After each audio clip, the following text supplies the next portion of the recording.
Fashion announcer, candidate number 1, 20 years old, Jasmine Ando.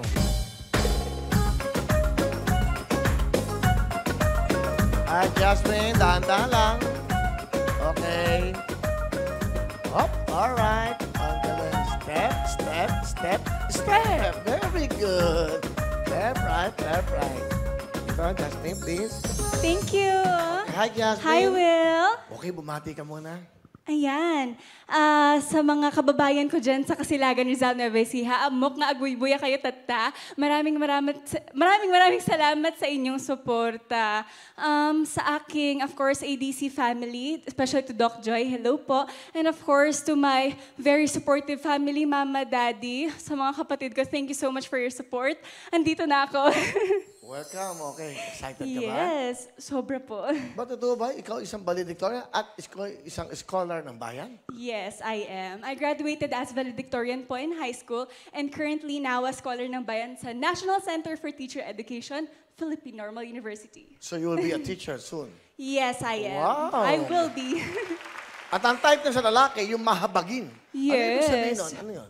Mahabagin, compassionate. Gusto ko po kasi sa lalaki yung naiintindihan niya yung pakiramdam ng iba. Yung parang nagbibigay siya ng empathy. Kasi naniniwala po ako na yung taong mahabagin or compassionate, matulungin yan. Kasi alam niya na nahihirapan yung tao. So siya mismo po, magbibigay siya. So meron siya, kumbaga, yes. pakiramdam sa kapwa niya. Tama. Yung bang tamang salita doon, mahabagin? Mahabagin. Mahabagin. Ganda. Mahabagin. Okay, ganda. Etong question mo, makinig ka mabuti. Alright. Okay. Kung mabibigyan ka ng pagkakataon, ipapanganak ka ulit sa mundong ito. Ano to ha?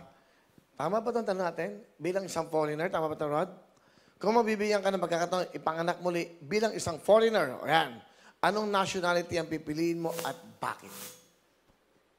Kung ako po ipapanganak ulit, and then meron akong pagkakataon para piliin po, di ba, kung ano yung gusto ko maging nationality, syempre gusto ko po maging Pilipino. Kasi proud po ako na Pilipino tayo. Alam niyo po, meron tayong mga values na ina-uphold.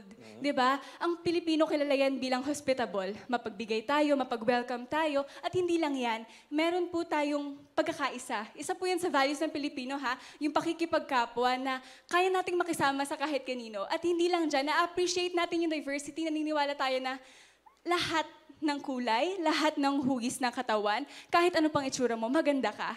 So yun yung dahilan kung bakit proud ako maging Pilipino at pipiliin ko pa rin maging Pilipino. Thank you very much. She wants to be a Filipina. Yes. Okay, again. Thank you, ma'am. Frank mula po sa Nueva Ecija, Jasmine Andor. Thank you. Okay, good luck, Jasmine.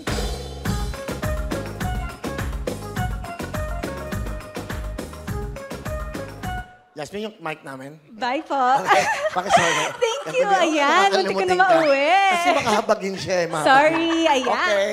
Sige, Jasmine. Okay. Okay. Dali. Yung bandamit niya sa atin din.